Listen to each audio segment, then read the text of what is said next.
সালাতে দোয়া কবুল হয়। সালাতে দোয়া কবুলের তিন জায়গা। একটা হচ্ছে তাকবীরে তাহরিমের পরে আমরা সানা পড়ি না, আমরা তো একটা পড়ি।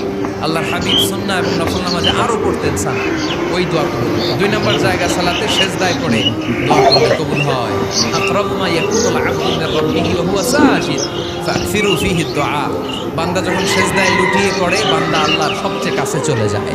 কিন্তু বিশ্বনবী বলে সেজদাটা তোমার রবের কুদরতি পায়ের উপরে পড়েছে। সেজদায় পড়ে দোয়া করে।